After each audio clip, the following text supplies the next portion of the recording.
The link. That should have been in the info. Setting up the Zoom real quick for you. Oh, I'm zooming. Okay. Yeah.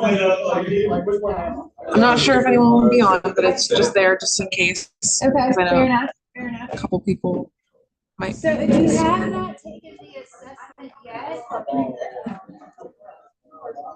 Oh no. Okay.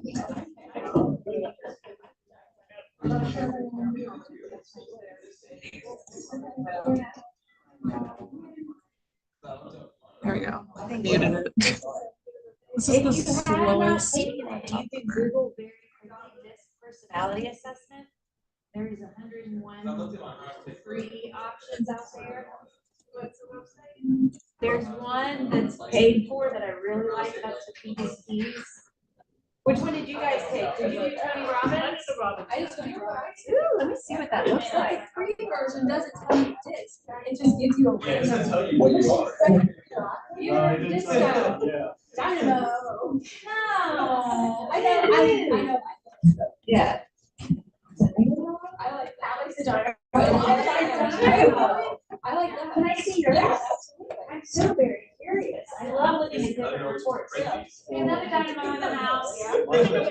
Dynamo's Okay, so I love the fact that you guys took the disc and this Tony Robbins baby does not tell you what you are. Exactly. So we need to have an idea of what that is. Now, I don't want to make y'all pay for it. It's like $28, I think. But the one from People Sees, just yes, is the best. So that's what I did. You did People Sees? Good. You need to make minutes slow, but you're all set to sign in. Okay. Whatever. And what does this need to be on here? One. Yep. Do you want that one on? That one's on two. Thank you, Muffin.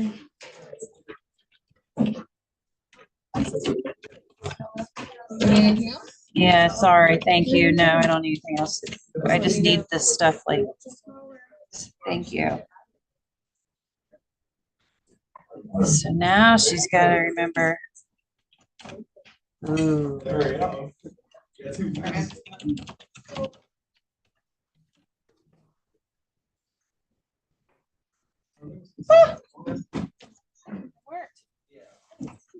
Okay, good.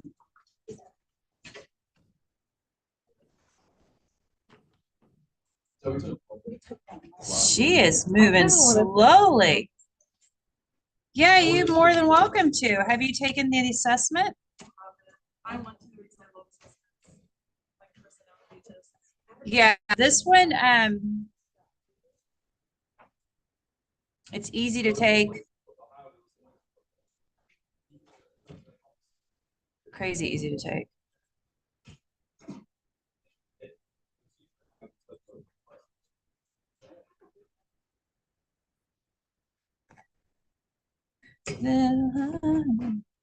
All hands up in the air. Sorry for the technological difficulties.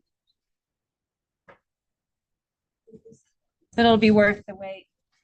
Is anybody surprised by the results? No? You're like, yeah, I knew that. Not at all. Okay, there's the link to the one for People's Keys. That's the paid one, and the one above it is free. And I probably should have a QR code, but that's way beyond my pay grade. All that fun stuff. Hi, friends. I'm so glad you're here. Want to talk personalities? Yeah. How do you think having conversations about personalities is going to help your business or your personal life?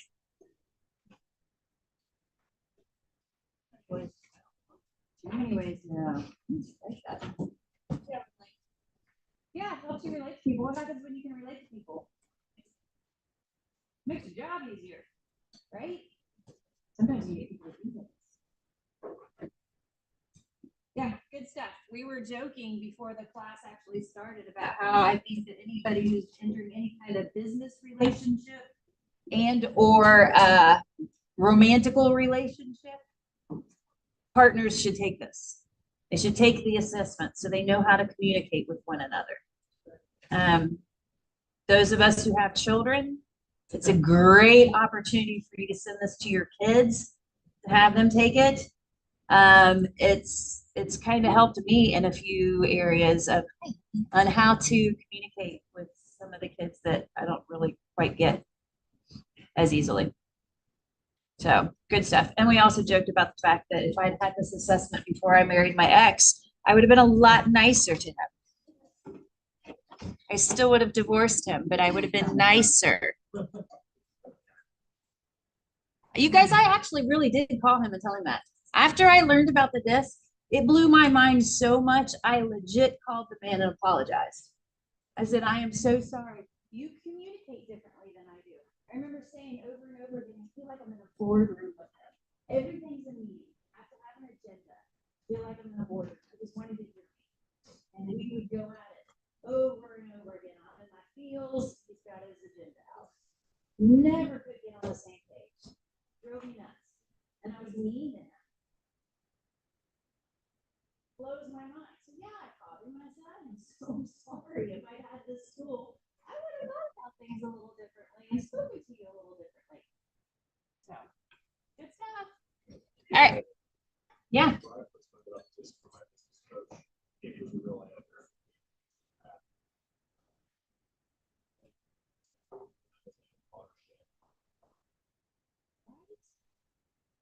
It really is. And it's such a simple little 15 minute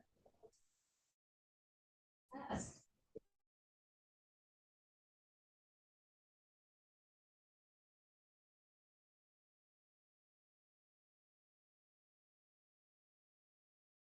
It's not going to change too much, but what I find interesting is when I've been in different parts of my life, whether it's in my career or my relationships, what parts of my personality will pull up and what parts will get suppressed, just depending on what's going on in my world.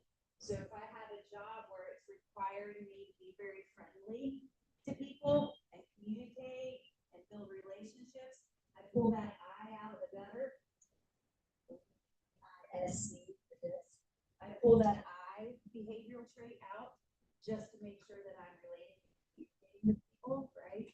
And so my test might even show that I'm higher I than what I naturally feel.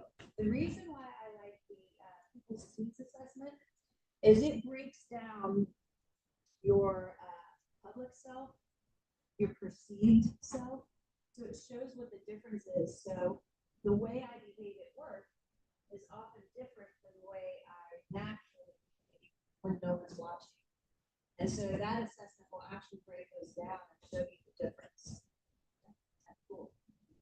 So let's dig in. You are here to learn more about the DISC personality assessment.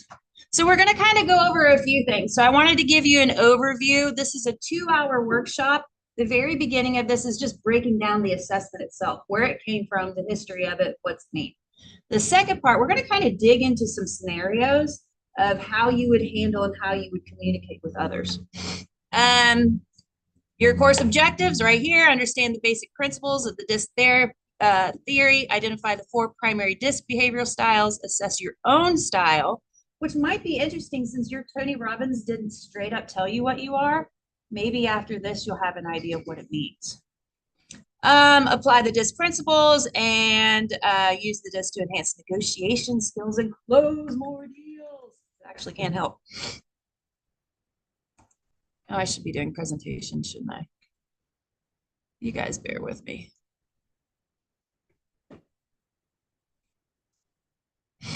This is more professional looking. Okay, the history of the DISC. Just because you were so curious, DISC assessments, personality assessments have been around a minute. People have been trying to figure out what makes y'all tick for a bazillion years. So this is not too unusual. I'm not going to read all this. You can if you'd like to.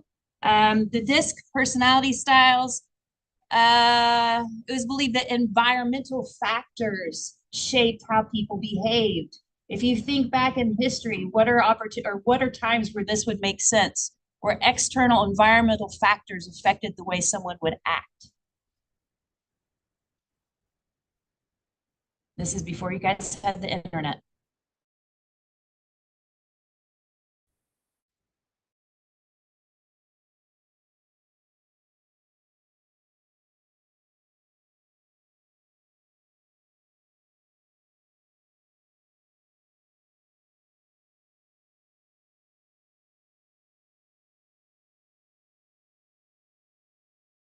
he's acting like that.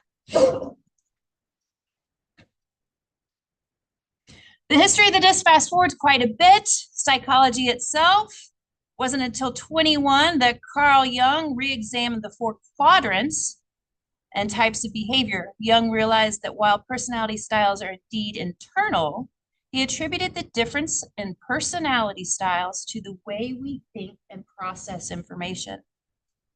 His 4 styles were thinking, feeling, sensation, and intuition. You guys, if you've ever taken the Myers-Briggs personality assessment, that's where this one comes into play, which I also love too.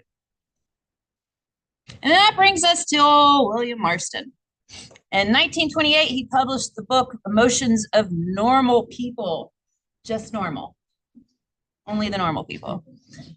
Developing what we know now as the DISC personality system, and that was validated through his studies at Harvard. He redefined the quadrants of the DISC and behavior as predictable traits that we act out in our everyday lives. Marston defined the 4 quadrants, and this is where we've got our D for dominance, our I for influence, the S for steadiness, and the C for compliance. These are the 4 elements we use in the DISC personality assessment today. This is a breakdown of what I was just explaining on how the assessment that I was talking about, the people's keys, how it breaks it down into 3 graphs. So this is the same person, but it looks a little different, the results. This first section is your public self. This is the mask that you wear. It displays the you that other people see. So this person is leading, because we're above this midline, leading with their D, dominant personality style. Everything else is kind of pushed underneath. Clearly very low in the C. The second graph is your private self. This is your actual core. So this is how the you others see, and this is the actual who you are. Big difference. Check out that eye. And then the graph 3 represents your perceived self. That is your mirror. That's the graph that displays the manner in which you perceive your typical behavior, how you see yourself. How you see yourself, what your core is, and then what you're presenting to the public. So same human, different results. When we get the actual assessment, when you're reading through the assessment takes this one into consideration. Who you are at your core. You want to guess who this is?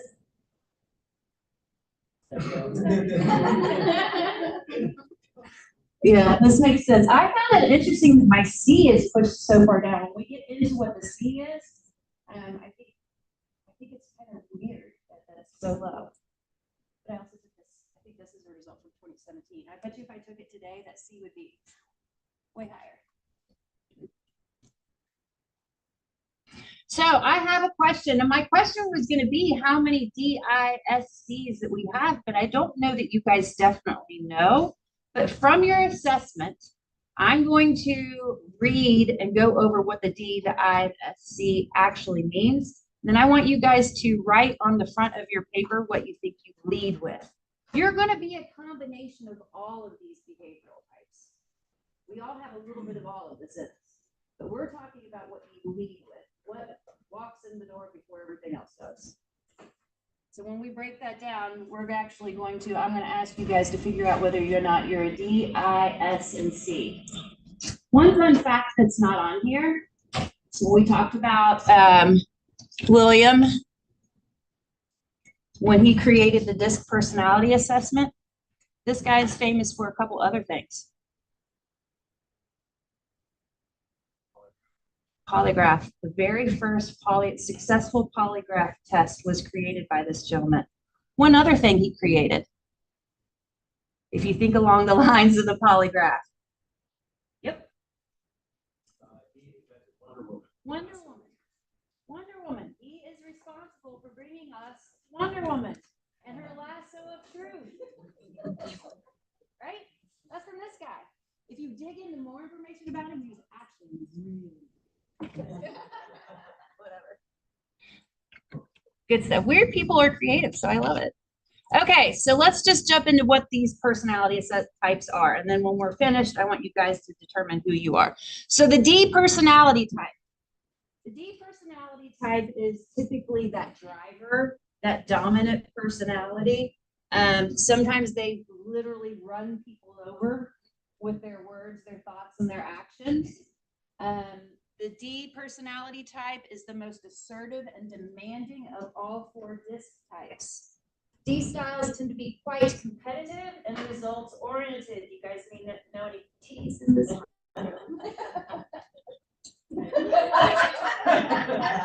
Waiting. Oh, you got to. Supposed to leave it there. Hence, others see D styles as being aggressive, blunt, and even rude. If you are a high D, you have been called these names before or talked about behind your back. When D styles feel pressured, they want to focus even more on getting things done. So the pressure even drives the D harder. Not always the best move, but that's how they typically react. Therefore, they can come across as insensitive or showing a lack of concern for others. It's not that they don't care. They're just not taking the time to show you they care. That's it. They still care. Speaking from one, they do not want to lose control. Rather, they want to focus on actively being in charge of tasks and things. D styles prefer to move quickly. They're willing to take risks and they want to get things done now.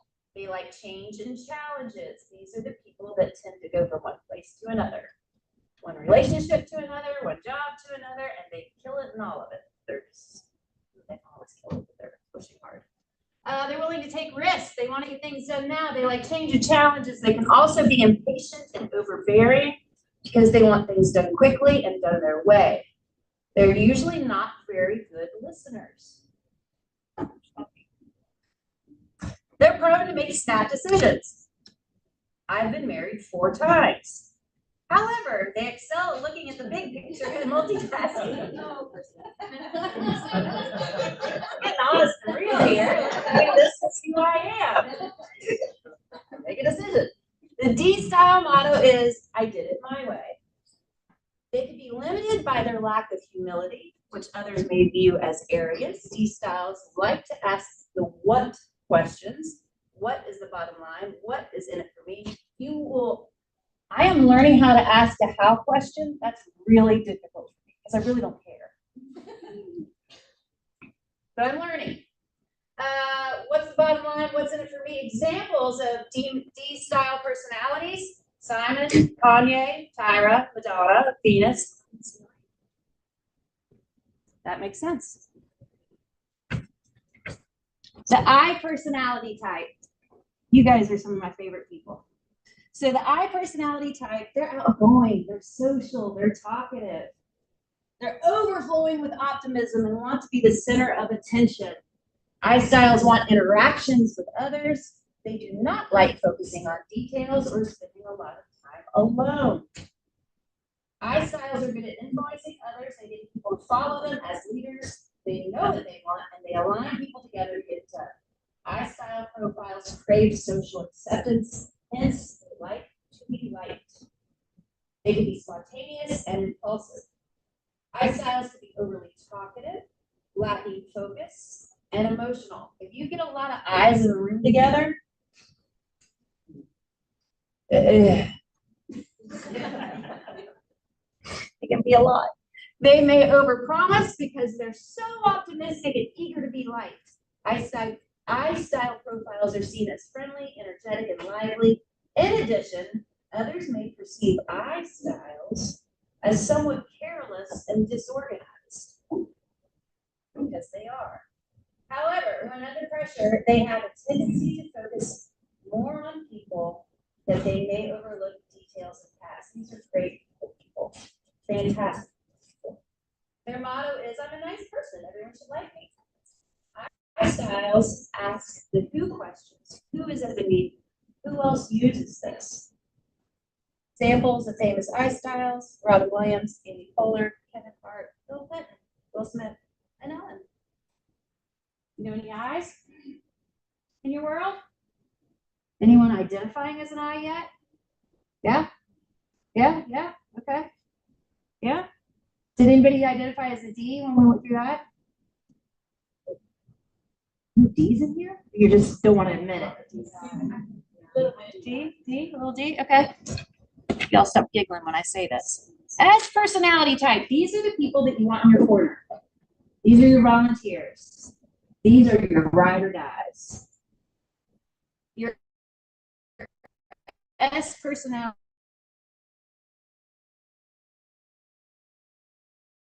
Oh, since they are more reserved typically. S style profiles prefer things in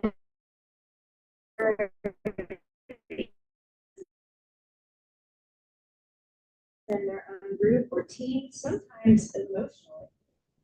S styles value fairness and justice. They're reliable and stable. They focus on cooperation, especially with the person in charge to carry out the task. They want you to tell them what, when, and how you want it done. Read that one again. An S personality profile wants you to tell them what, when, and how to get it done. And they'll be glad to do it. If you do not give an S style enough details, they may not get started because they don't want to make mistakes. It's not that they don't want to do the job. They just don't want to screw the job up and disappoint you. S styles are more hesitant in their actions and decision making. They want to consider others and focus on agreements. Since S styles prefer stability and security, they tend to resist change and need support with it. That's a sentence to think about. They prefer stability and security, and they tend to resist change and need support with it, and they buy houses, or they sell houses. Bless you. Their motto is, if it's not broken, let's not fix it. When S-style profiles are under pressure, they can become too accommodating. That's when the yeses kick in. Yes. They will often say yes too easily. Their biggest fear is loss of stability. When you move from one house to another, do you feel a loss of stability? Okay. Change can be challenging for S styles. They want a stable and secure environment. They like to ask the how questions. Oh, I just put this together. Let's see, this is still mind blowing to me. I'm still learning stuff. My S is so freaking low, and what did I just tell you all? I never asked yeah. S styles like to ask the how questions. How are we going to do this? How does this impact us? Great personality types here to choose from. David and Jimmy. Anyone identify as an S? Yeah. Makes sense. I'll tell you why in a second. S personality type. My ex-husband is a C. Did I say S? Yeah, sorry. I have dyslexia in my brain, I think, sometimes. This is the C personality type. The C personality type really is your analytical, tax professional, attorney, accountant, engineer. Those people, think about those people in your world, they are your C's.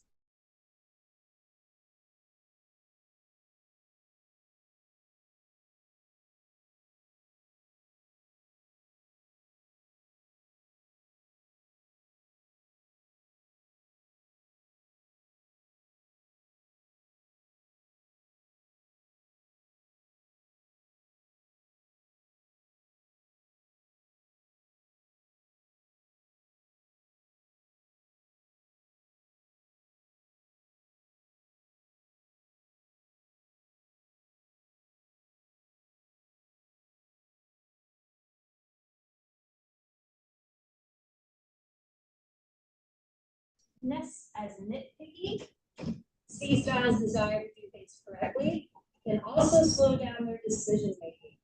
They can overanalyze issues and need a lot of information. Under pressure, they can come across as being overly critical.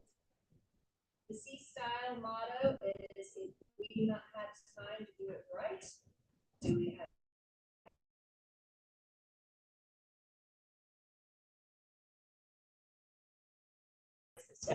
My 4-year-old grandson is a C clearly. Says, oh, yes. Examples, Condoleezza, Albert, Bill. Who identifies as a C? C? C personality? You think? Possibly? Okay, everybody take a moment and write down what you think you're leading with. Before I go to the next slide.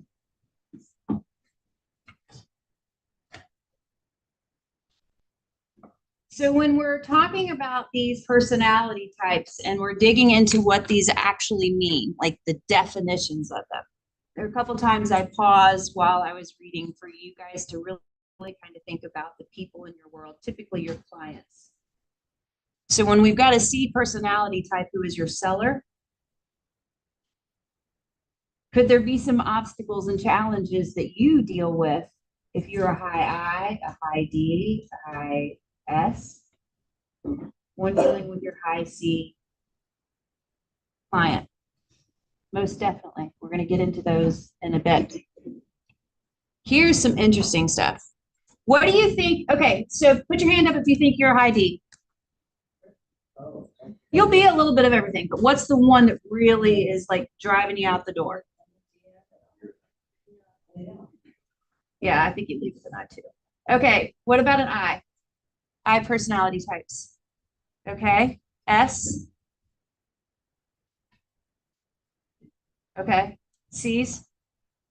You guys just proved the science correct. Who do you think in the United States, which personality type covers the majority of our population? I's, S's. 3% are D. Wow. 3. 11 are I. The S personality type makes up 69% of the population. So knowing this data, what are the chances that your seller client and your buyer client are leading with an S? And we're trying to convince them to sell their house for less than what they think it's worth.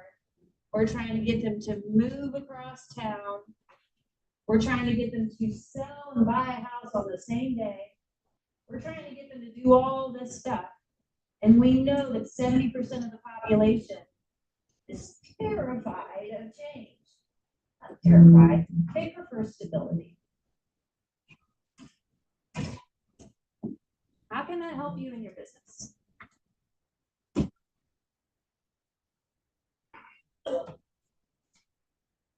You should be thinking about your prospect and the perspective of how they think. You should make sure you're communicating with them in a way that they can be receptive to. If they're going all into all of this with a lot of fear around change, perhaps we need to accommodate that, even where they are, start with some concepts or process. Absolutely.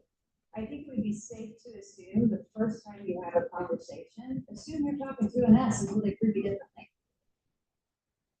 I think it would be safe to go into every one of those conversations, assuming you're talking to someone who will do anything for you,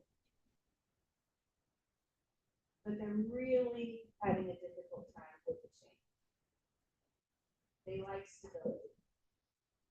So keeping those things in mind, I think it's a great place to start until we start learning a few things about the person we're talking to. There are going to be a few tells that will give other personality traits away. Definitely something to keep in mind. I'm going to dig into some role play. Do you guys feel like you've got a pretty decent handle on what the different personality types are, how they're communicating with others? So I'm going to give you, before we get into the scenarios and role play, actually, I'm going to take a part of my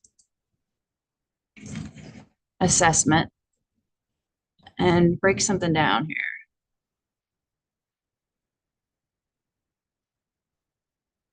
This is good. This is another reason why I say pay for people's keys. So while we're here, let's just look at this. So when you take the people's keys assessment, this is what it looks like. So it gives you an intro of breaking down what the styles are. The D, dominant driver, I, influencing, S, steady, C, correct. It even tells you what it seeks, what it dislikes, how they make decisions. So the D personality type is very decisive in their decision making. They don't care for inefficiency. A challenge for them could be to do a better job listening, slowing down, not being so impatient. Their strengths, they're great in leadership. They are seeking control. The I is seeking recognition. They're great in persuading and they're very enthusiastic. Your real estate agents who lead with an I are a delight to work with. They make it fun. Some of their challenges, though, are getting their opportunities in command. They have challenges with a lack of detail and a short attention span, low follow through. Does this sound familiar to any of my eyes in the house? Yeah, it's a real struggle, right? That's why you're on a team. They don't like routines. When I was offered this job, my eye went, what are you talking about? We have to come into the office every day at the same time. It's awful. They're spontaneous when they're making their decisions. The S, the steady, they seek acceptance. They are great at listening. They're amazing at teamwork. They are your volunteers. They are the people that are going to be in the trenches with you. You should surround yourself with S's. They can be oversensitive and they can be slow to begin. And they don't care for impatience. They like to confer when they're making decisions, ask others around them, talk to them, get their input. And then the C is compliant. They seek accuracy. They're great at planning and putting together systems. Sometimes they could be a little critical, too much of a perfectionist. They dislike disorganization and they're very methodical in their decision making. My business partner is, you're DC. So my business partner is a DC and I'm a DI. And so there's a lot that we work well together with, but my I and her C have difficulties occasionally. The very first time I presented her with an issue, I remember watching her face and it almost was like she fogged over and I was gone. And she's just in this space in her brain and putting things together. And I'm like, Heidi. But she had to take the time to process the information I had just given her. And one of the very first things she came back with was I wasn't correct about something. And I was like, I'm just telling you how I feel. And so that was the beginning of, ooh, this is a little odd, right? This is before I've ever taken an assessment. So not too long after that, probably just a couple of weeks later, I actually took my first assessment. It's Heidi said it to me. And it all made sense to me. All she was doing was processing the information that I was sharing with her. So she needed the process. She had to get her thoughts together before she would respond. It's the way she handles things, right? So now I tease her, I come running at her, I drop stuff at her, and then I run away. And I just wait for her to get back to me on her time. And it works beautifully now. And now I don't get upset because I didn't get an answer right away. She's got a process. Good stuff to know when you're in business with someone. I also like this part where it really, so you guys have like, what was the description of yours? Dynamo, coach. This does something similar to that, right? So this is the concluder. And so it breaks down your style and then it tells you historical characters who shared the same personality traits as you. Napoleon and I are like friends, apparently. Benjamin Franklin, I got him too. And then it breaks down your communicating style. How is it best to communicate with Kristen, the concluder? Remember, a concluder may want authority, varied activities, prestige, freedom, assignments promoting growth, opportunity for advancement. That's what that conductor style is looking for. It also breaks down what not to do. If you focus on the problems for too long, you'll lose me. So it's telling you, you can't be pessimistic. And then it breaks down how you are valued to a group, what characteristics you possess, and what are the personal growth areas. I have to work at being an active listener. That is a legit struggle for me. And I've done such a great job learning how to do this. Sometimes you'll actually see me do this. And that's my, I'm trying to listen to you. Look, you got it going on right now too. I keep my mouth shut.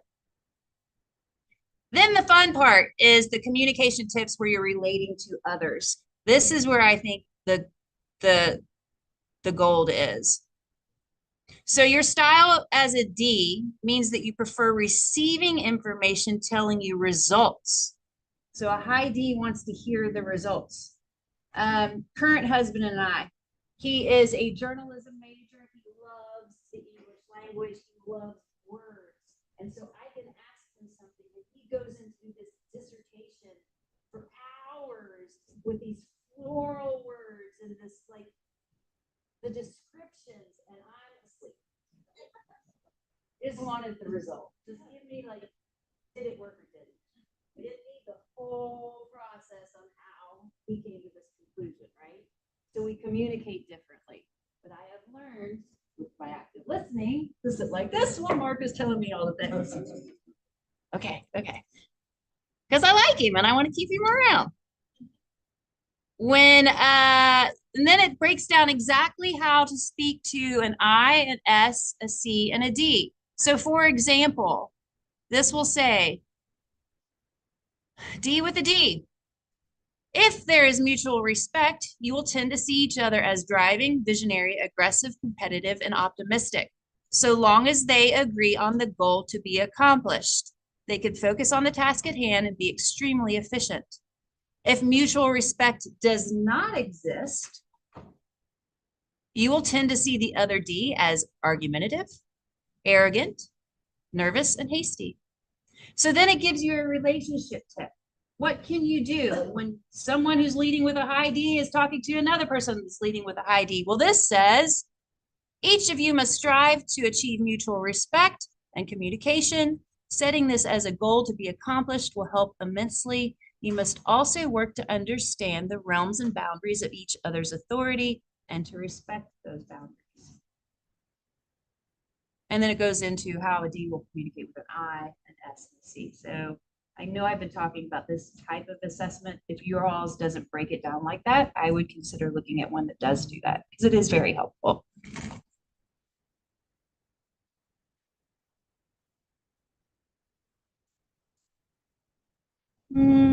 Pretty much that's it. Oh, it gives you a little action plan at the end on how to improve your interpersonal skills.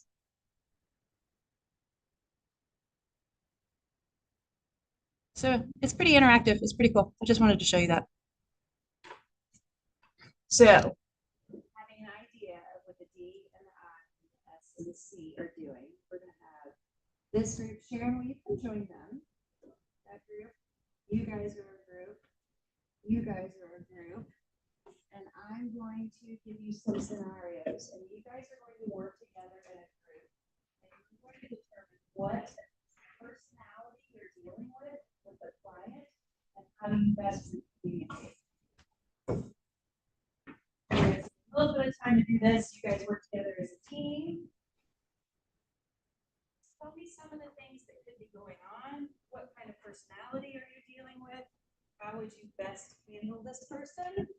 Brian, will you try this first?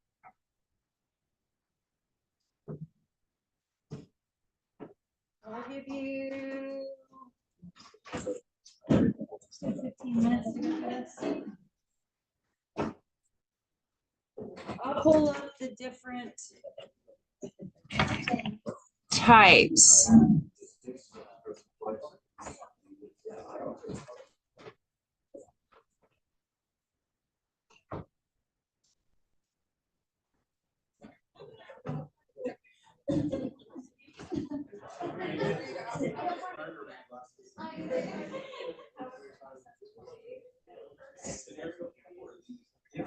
virtual tour. Good morning.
Once you've identified what's your client, let me know, let each other know, are there any red flags, issues, concerns that you may have when talking to this client? And if so, how do you address them?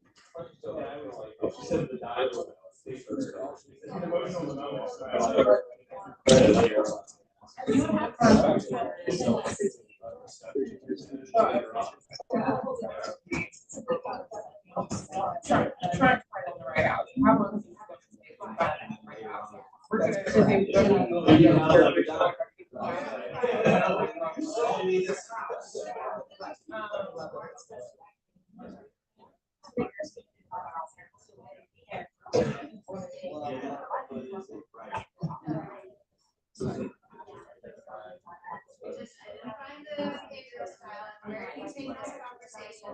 Where do you think this conversation's gonna head if you don't take it to the next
You guys feel like you got a pretty good idea on what the personality type or what they're leading with in these scenarios?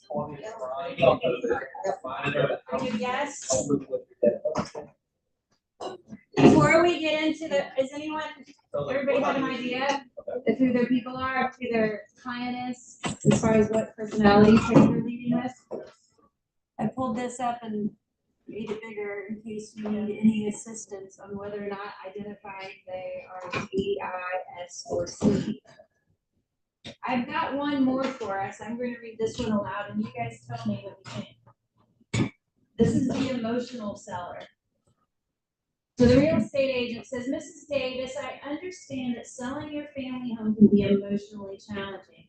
It's been a part of your life for many years and it holds many memories. The seller.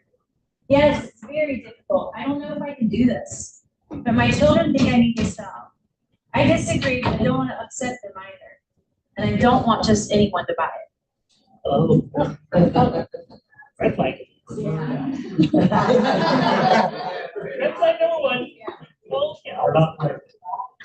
What do you think her dominant personality trait likely is? S. What gives it away as an S for you? Yeah. Not wanting to upset anyone, not wanting to change, of selling the house.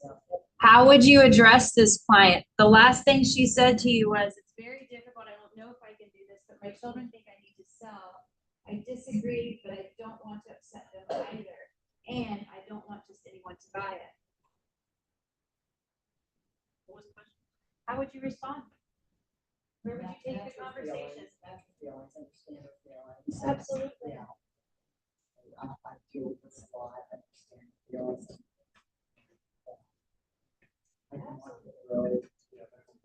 Right, exactly. Make them feel comfortable. Anything else stand out to you? It's very difficult. I don't know if I can do this, but my children think I need to sell. I disagree, but I don't want to upset them. I don't want just anyone to buy it. Anyone to buy it. Yeah, I don't want anyone to buy it. That's something you're gonna have to tackle. Right. Or some are saying my neighbors are very Yeah. What does that mean to you? Right.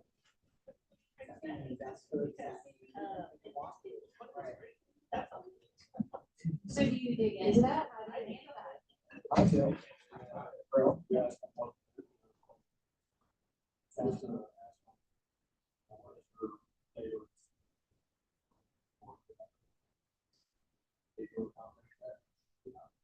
What if it's just for her, she's just saying, I raised my family here, I want another family by this house. It's hard to. Somebody's. Right. It's hard to say to someone. It's not always, on the road, it says, your memories are going to be. And other people are going to make new memories in this house, which is very good. Right. This is something that you're requirement, they would see if you're happy, I don't know, 40 years ago, whatever. But we're not going to You're focusing on where we're going. What you have is beautiful, where we're going is going to be disappointing. Absolutely. Doesn't like change. She doesn't like this noise, she doesn't like change. But yeah, I tried at 64 years old and all of a sudden, so what was I doing? I think you do address that statement. You just have to know how to address it when you're having those conversations. We can't sell to just a family. Right? So you'll have to bring in some fair housing language in that statement. And I hear you and I understand how important this was to your family. And I will do my absolute best to make sure we find a buyer who loves this home. Right? What else? Anything else stand out to you? It's very difficult. I don't know if I can do this, but my children think I need to sell. I disagree, but I don't want to upset them either. I don't want just anyone to buy it. That's what I'm asking. Why doesn't my client, who I represent, disagree with her need to sell the home and her? It's probably emotionally driven. But Could be. I think I would. Yeah, I mean, I kind of would want to dig into that just a little bit. Are we doing this just to make your adult children feel better? Or is there like a real reason for you to do this? Yeah, I mean, don't forget, yes, you're the fiduciary here. It may not be in your best interest to just sell this house because your kids are telling you to. So that's another opportunity for a conversation. I think, so my last client was like this, and she was in the home for 30 years. She overvalued the home based on her time in the home, but the same way, she didn't want to sell at all. But when I had those conversations with her, the house was falling. Yeah. And it was like, okay, you know what, let's look at this. If you stay, could you afford to make that? Or it would be better. So it's like digging into that conversation a little bit more to see if it was rooted. What do you think the result was for her after you dug into that conversation? Ooh. So we put the house on the market for what she wanted, and I took her to houses with the same price to see the difference. Okay, do you see the difference in the price? So we were able to change, and she kind of changed over it took months. So She's an ass. Yes. It's gonna take her a minute. Yes. Mm-hmm. Yeah. Yeah. You Yeah. gotta take her to the other house. Yes. Straight up say, this is what this looks like. Absolutely. This is what this looks like. Yeah. Yeah. Baby steps, Yes. right? Those clients who have to get like their teeth punched out a few times before they start listening to you. They're not all S's, but they're not. I mean, you've got those D's and C's that aren't gonna listen. Right? Eyes are beautiful. Okay, so we have an idea on this scenario. Let's dig into scenario number one. Who has number one? You guys have number one? Will you guys read it out loud so everybody can hear?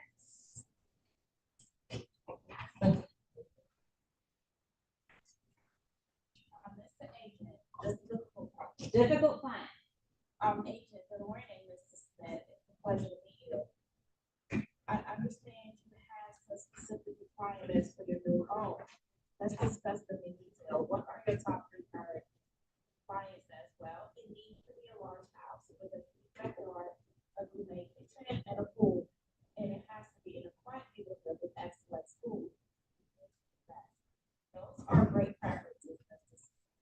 Right now, they define a home that takes all the boxes perfectly. Let's see what we can find. To start, you know more about the family's lifestyle and needs. Do you have children or pets? Find a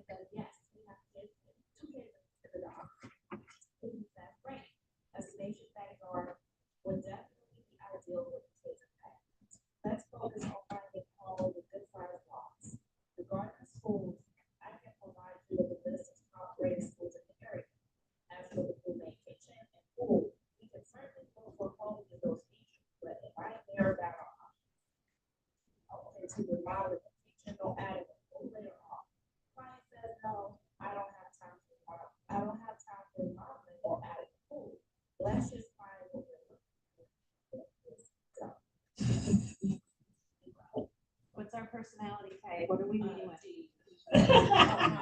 ID, I think, yeah. What gave it away? I wanted to, this is no money right now. Yeah. When the agent asked about whether or not you have kids and pets, which by the way, be careful if you're going to ask whether or not somebody has kids, please don't do that. But what do we need to use the property for, asking about the pets? The response was very short. Your kids and a dog. And I tell you, the nice thing about it, any of them.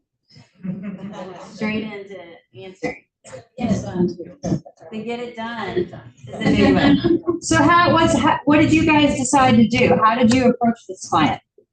My friend here Yeah. came up with that. She did. Okay. Because that is my personality, I want facts, I want it straightforward, I want, this is what's available, this is what we can do, give me the details. I don't want a lot of fluff, so don't send me 100 listings that don't match my criteria, because then I'm moving on to another agent. Do you know if your client is a high D personality and you're sending them crap, they will cut you so quickly. Send it to yourself first, look at it, and then forward to your client. You will do yourself a favor by doing that. Absolutely nail that. Absolutely. They do not want you wasting their time. They don't like wasting time. That's the worst thing you can do, right? Fantastic. Thank you all. Anybody else weigh in? Anything else you would think of for this particular client? Okay. Who's got scenario number 2? We do. And this is the price negotiation. Seller, this buyer is just fishing for a deal with this low offer. I'm not willing to go below 400,000. That is my bottom line. Agent, I understand your position, Mr. Johnson. It's a beautiful home and you've invested a lot in it. However, we've assessed the market value and recent sales in the market, and we believe a fair offer would be around 380,000. Seller, that's too low. I am not going to budge. What do you think your seller client is leading with? What personality do you think? Another D? Anybody else weigh in? This type person there, like, to figure just how to lead to that to move on. We decided not to because his response is very data oriented and still doesn't make a budge. Yeah. See what it. And there's not a lot of facts in this, we didn't have a lot of data to go off of. No. Yeah, there's no days on market, so there's not a lot of data to pull from on the show and search them. But in that quick amount of time, you're often assessing the type of human you're dealing with So, without a lot of data. Don't get by price negotiation, you already know that. Yeah, but I think we started that discussion analysis in our pre-poll. Nice. Yeah. That's good. Questions should be, by this juncture, You should I know. think the agent's response is probably wrong. Doesn't matter, it's not about market value. Analysis of the market. Right. So, your response to it. Great. What about scenario number 4? You said that one? Want to read it? Virtual tour clients. Agent, good morning, Mr. and Mrs. Richardson. Thank you for joining us on the virtual tour of the property. As you can see, the living room is spacious and filled with natural light. The large windows offer beautiful views of the backyard. Client, wow, this place is amazing. It's got great energy. I really picture my family here. Let's see the kitchen next. Agent, absolutely. The kitchen is a chef's room, just like we requested. It's got top of the line appliances and plenty of counter space. Said you wanted a large formal dining room for entertaining. Fortunately, this home only offers a spacious communication. Client, I love it. It's so bright and airy. The backyard looks great too. It's big enough for a pool. Agent, actually, the backyard is quite spacious and it would be a great spot for a pool. Discuss the logistics of adding a pool later on. Notice that there's no dining room. Client, but I love that kitchen. I'm sold. Let's make an offer. What's the best price? What's our personality for your client? I. They're leading with an I. Anyone else have any assessment other than an I on that one? What gave it away? I love it. There's energy there. What did the agent point out twice to this client? It's our dining room. You said you had to have a dining room. So how do you approach this as an agent when you're dealing with that client? They legit just said, let's make an offer. So what do you do?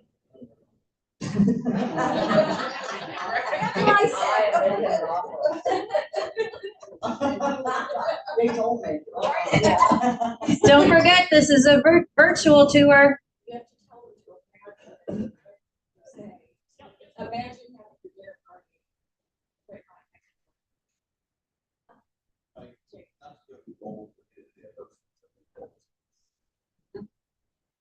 How are you gonna feel if you don't have that that formal dining room you said you wanted? You do host Thanksgiving every year. Because what's gonna happen when she buys this house? Who's she gonna blame?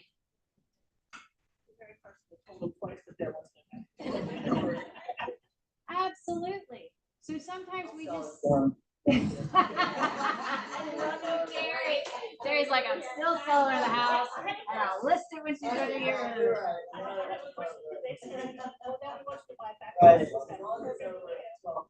Oh, yeah, exactly. I mean, yeah, there's a couple of different approaches here. We could go ahead and just write the offer, no doubt.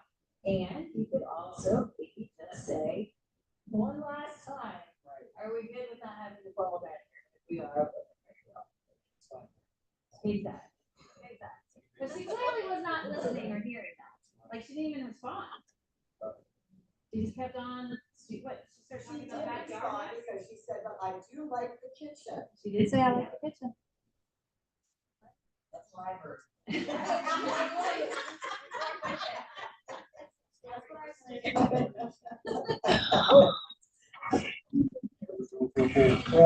I think the point too here is to understand that we often have, if we're not taking them through an entire assessment, we have a very short window sometimes of people that we need to determine what their communication style is. And there are certain clues that we can listen for that help us understand this is how we can relate to this person. And even you've heard of when we're talking about negotiations, the mirroring, right? If you spend enough time in my presence, you'll hear me start to talk faster and faster and faster and faster and faster, right? Sometimes I don't even make eye contact. My eyes are going everywhere while I talk. That's a trait that I have. And so if you were to communicate with me, you might want to keep those things in mind, right? And when we're talking, you might increase your pace because I'm talking so quickly, right? When I'm talking to the C, who really wants to take that data and break it down, my business partner Heidi, who goes blank when I've just given her the data. That's a good thing to know and match. So I'm not coming at that C with all the information and then saying I need a decision today.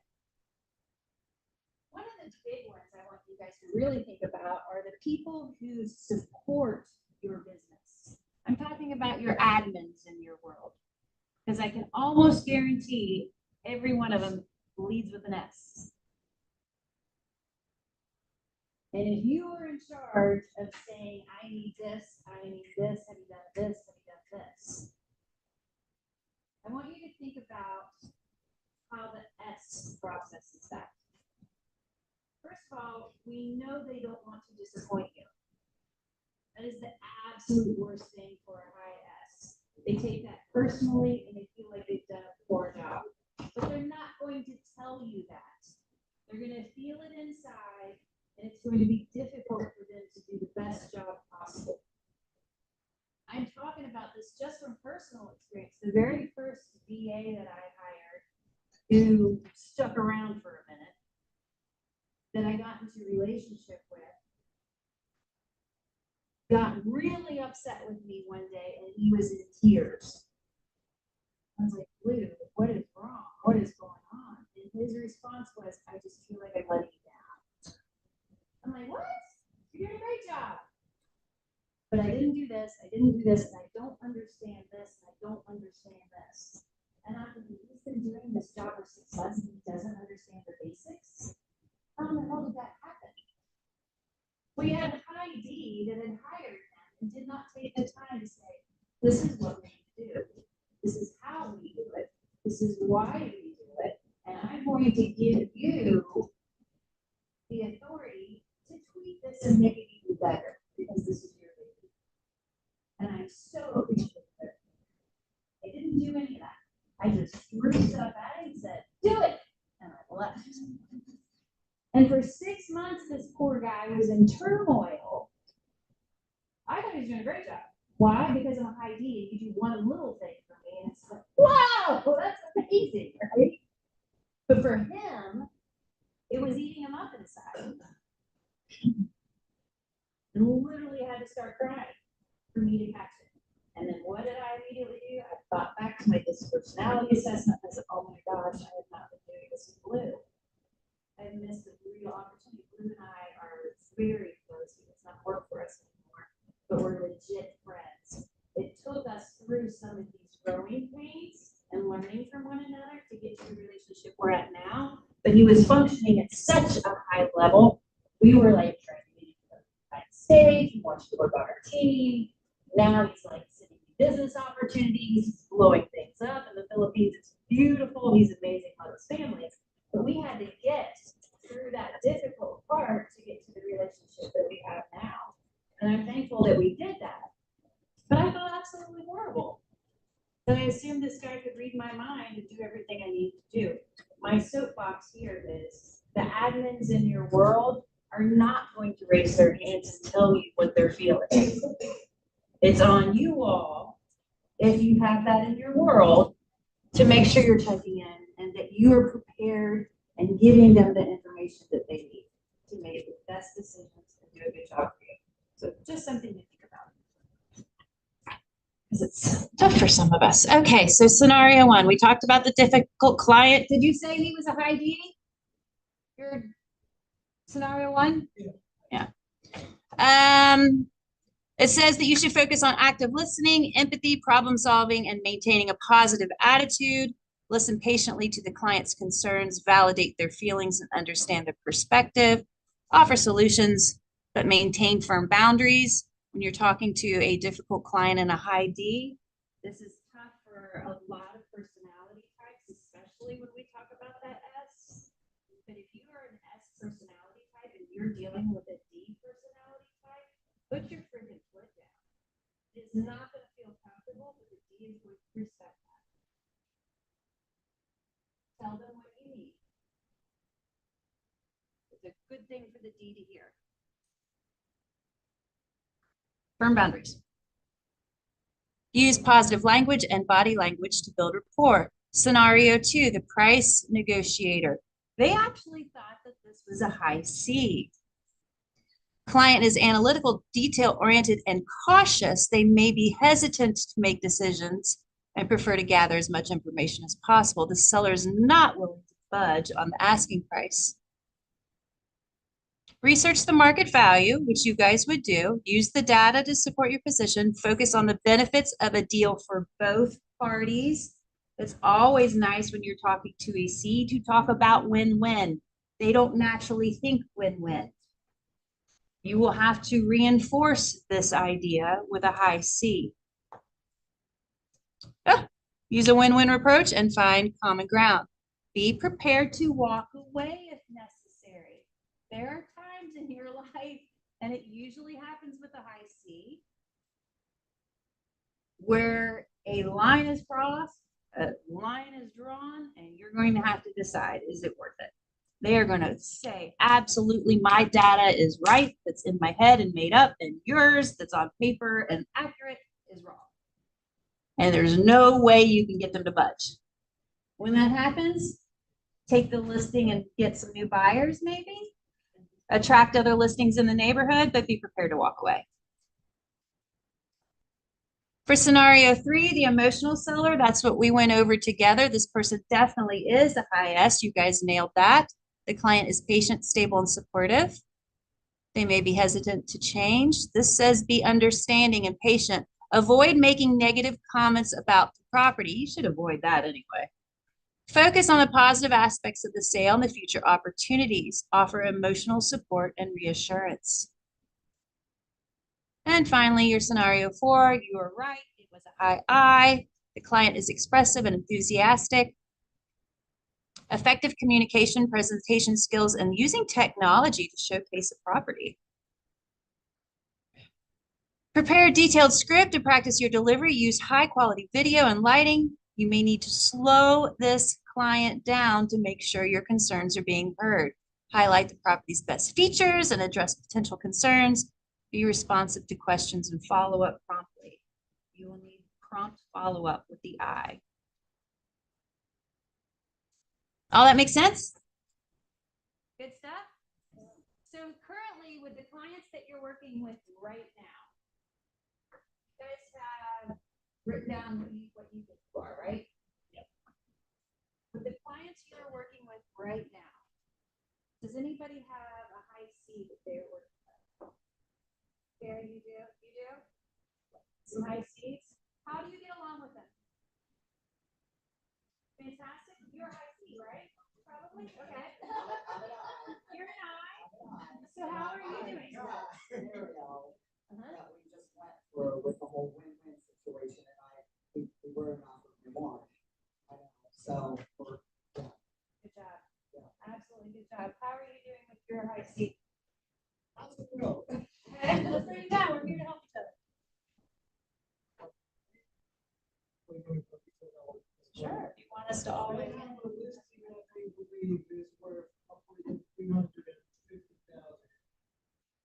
They bought the house in '95. Oh. What's the data tell you about it? The data, I haven't read the numbers because the business is in Columbus. So it's not honestly, I keep telling the person that talk to the Oh.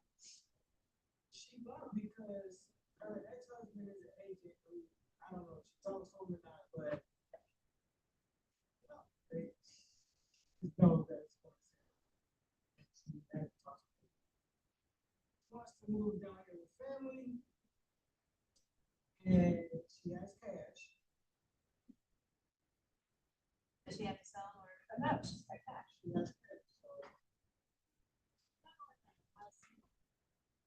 So,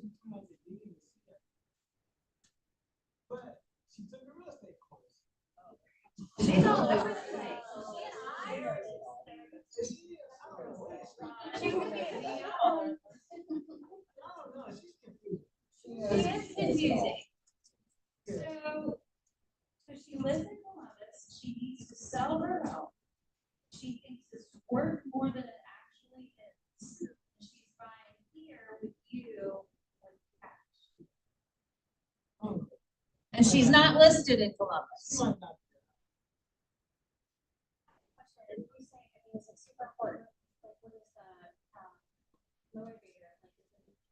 Really important for her to be done for the family.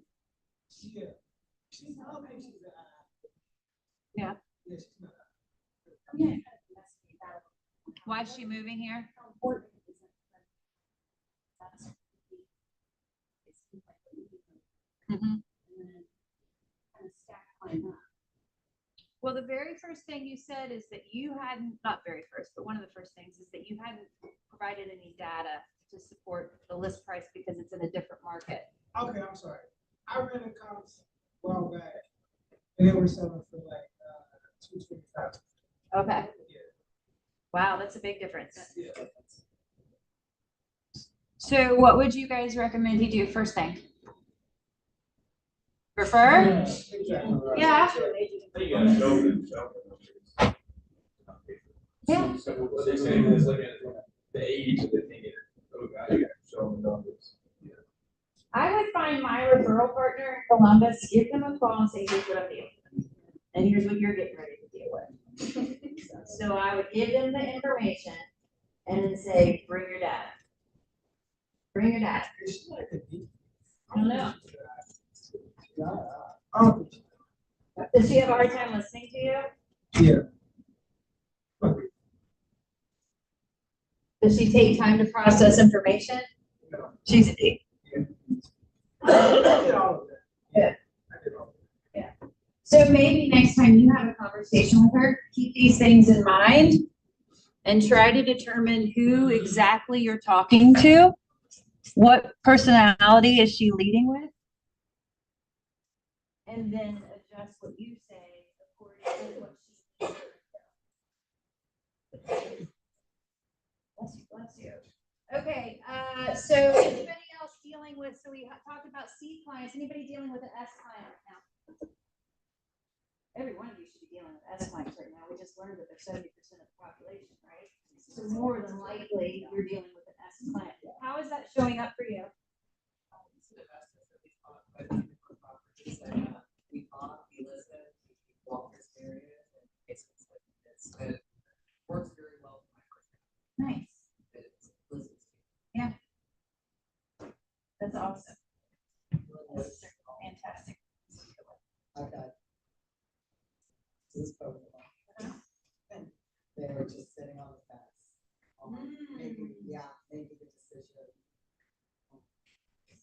Okay. There's two factors, this perfect house without, there's two factors. And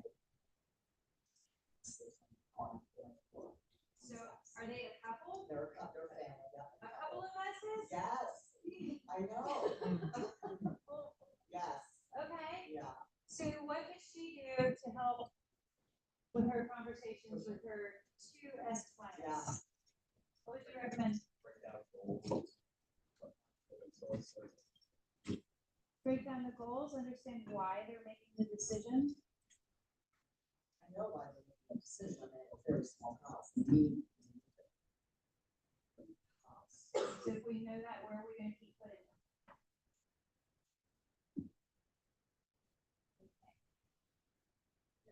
them? Remind them why they're doing what they're doing. Yeah.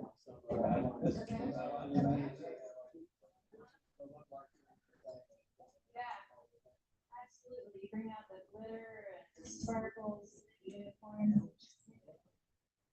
Mhm. Anybody else dealing with an S? I have a seller, they're trying to decide if they want to lease it or sell it, because they don't owe any money. Decisions, that's tough. So I kind of asked them about what would be the reason why they wanted to sell it. We talked about it a little bit, and then they also brought the data. So we'll just kind of be better for you. What's your paying level? Because if they're dealing with a family member, they do want to obviously. There could be potential issues for you, that owner, sell it. Right, have a family member involved. Eesh. Yeah, it happens like that. So that's gonna make it even more difficult because they don't want to disappoint anyone. What would you guys recommend she do? How would you approach this client?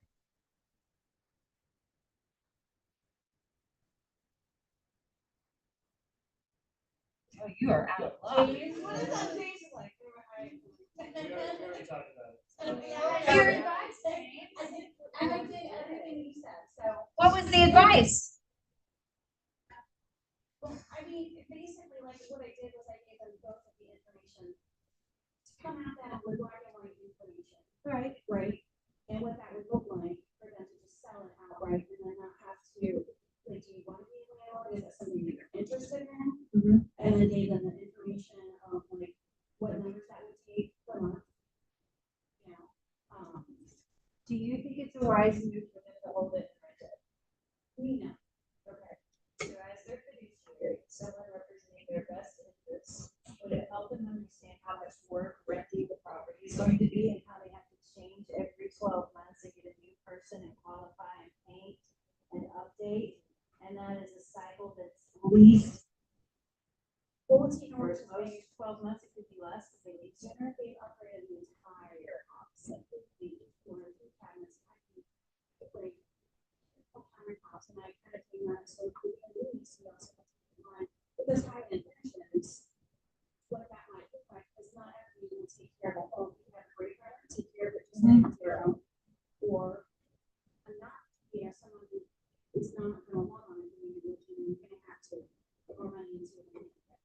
How are you gonna handle the phone call at 3 a.m. when the heat goes out? How are you gonna handle when the toilet gets clogged? How are you gonna do this? How are you gonna do that? Go through all the things about property management that makes them have to constantly shift and change and handle. That would be the first. How do you think of like it back to one apartment? I can do that. Oh, gosh. You walk out. The downstairs tenants have their flies up here. What's up this? Oh, gosh. Oh, gosh. Was the dead client a DIS? Oh, that's fun. Anybody dealing with a high D client right now?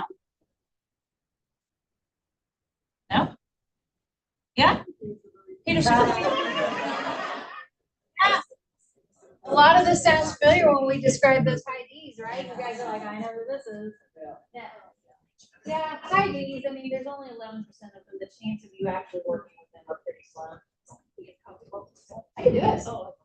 And anybody dealing with high I clients? How do you recognize those clients? Touch everything, they're placing their furniture, they're showing you what this goes, and I'm gonna paint it that color, and oh my god, I love the wallpaper. Touch. They have no idea what they just bought or what it says. Yeah.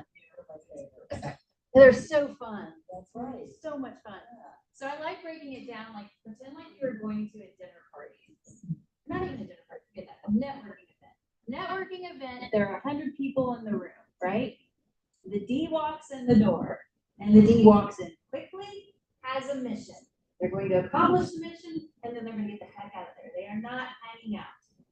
The I walks in that same party, and they go to all 100 people, and they touch them. And they hug them, and they love on them, and they know everything about them. They know their spouse's name, their dog's name, what their favorite color is, and they do not leave the party. They're there all night. The S shows up for that same party, but the S comes with a couple of his friends. And they go hang out, and they have a blast together, but it's just them.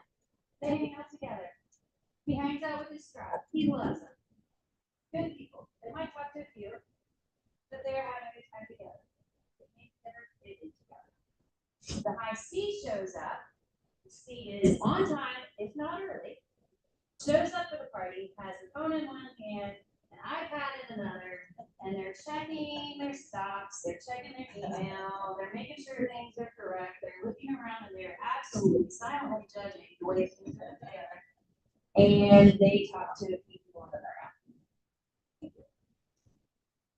You can see those personality types when you're in a room and they walk in the door. A D is like bull in the china shop, right? Knocking things over. They're on mission. Good way to describe the way they look. Has this been helpful for you guys? Oh gosh, we're 30 minutes early. Yep. Has it been helpful? Yeah. So I have eyes right now, and to be very honest, it's like the hardest one for me to do. Because I'm very student-esque. Yes. So that being so eerie. Still. I wish for you. I would not. Yeah. Change his face, he's like, don't touch me, don't touch me. Bring it on. Yeah. But what can I do? Like, what if their eyes in here or just? Taking that before. I love that. I mean, you're not Have a getting. coffee, have a coffee, get your energy out, just smile at them. Part of it is letting you match that, splash out, you're in match. It's not dramatic. It will exhaust you. Have some high energy, have a coffee. You have to Smile. Be there, that's right. You need to match their energy the best you can. And he's absolutely right. Plan time to have some downtime after. What about like the aspect of, like, they're gonna sign something that they know they're signing? How, I mean, How they make do decisions. we have to like try to ask like something editing with multiple questions?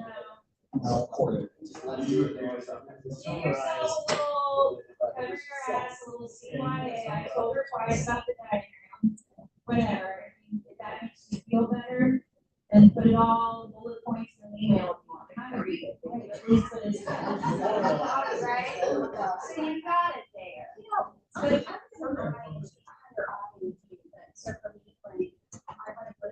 but I'm still, I very cognizant. Like, I want all my information to make a decision. So basically for me, just paragraph down.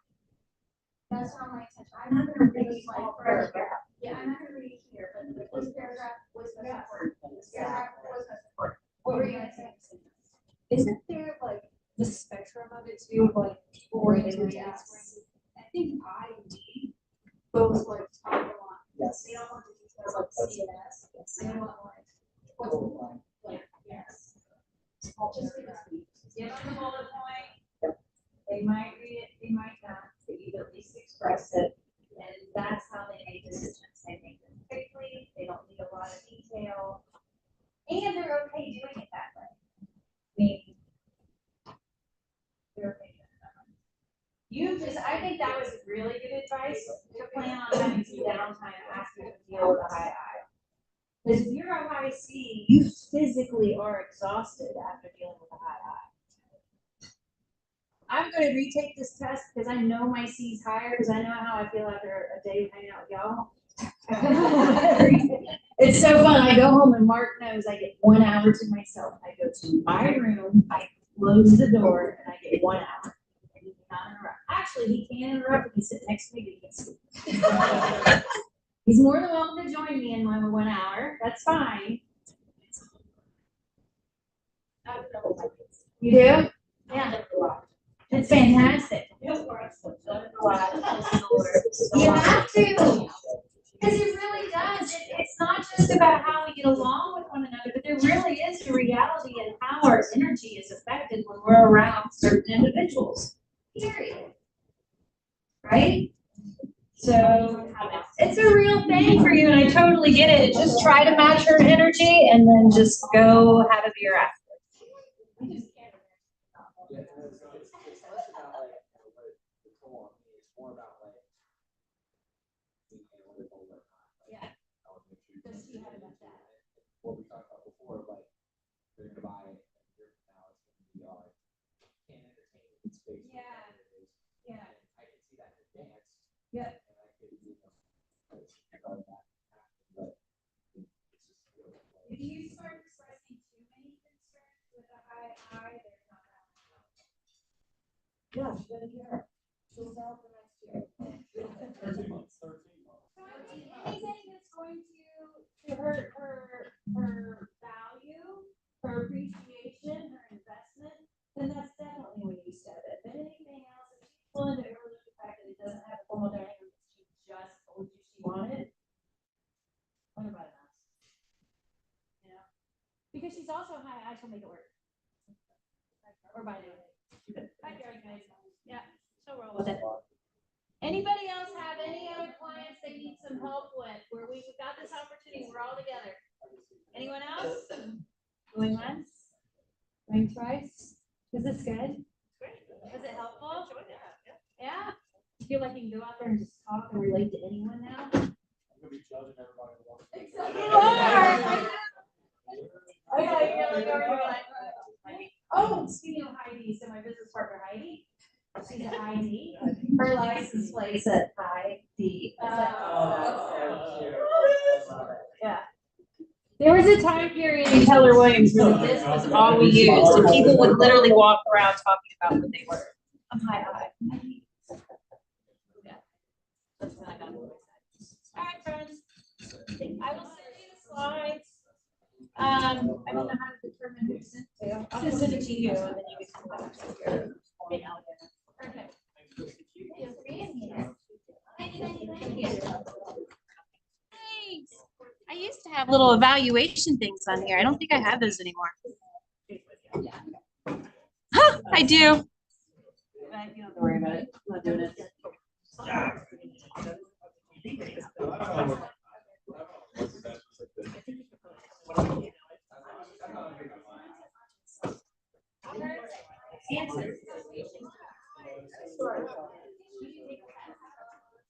Yeah.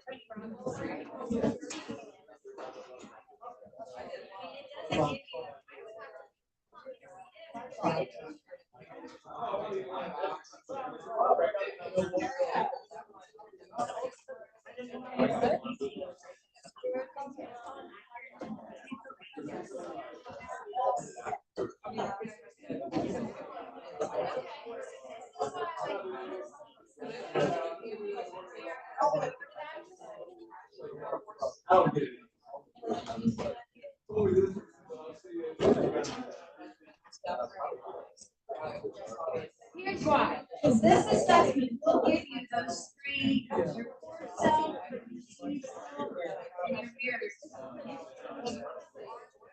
About other self. About you self. Those are different.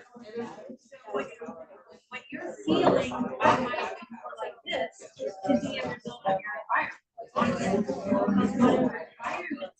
I'm in an environment where my work life is my distance should off a little bit of how others are doing it. Because the reality is, I don't want to be there. I don't want to fight. But I'm pushing this out. So it will affect your I like this. People's keys. I think it's, yeah. It's real helpful. It's legit helpful.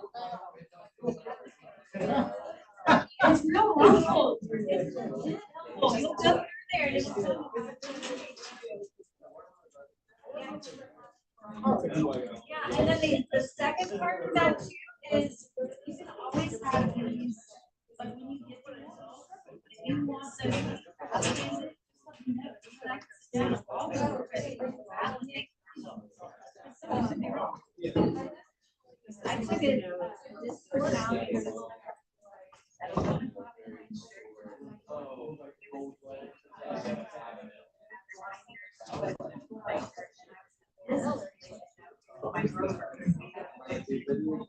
Right?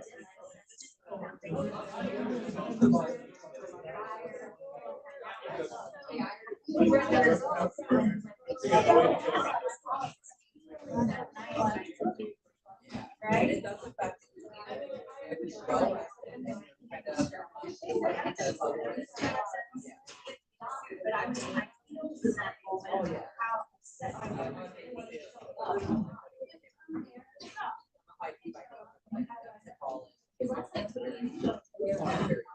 Well, like you said, you're every bit of those. Or just what it's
I would love to hear what happens when you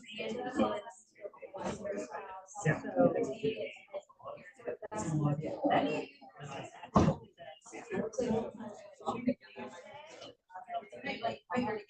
Yeah, we just, we don't, like,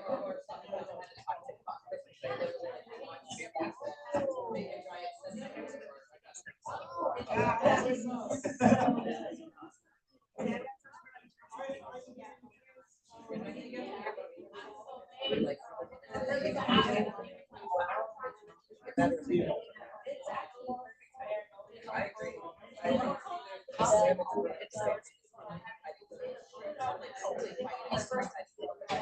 Totally disconnected. Yeah. We're not gonna stop it.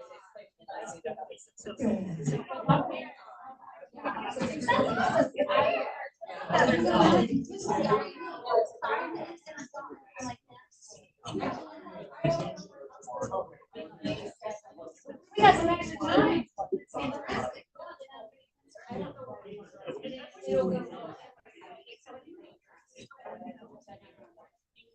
In time. The next one I'm gonna teach is gonna be over. To be the shift.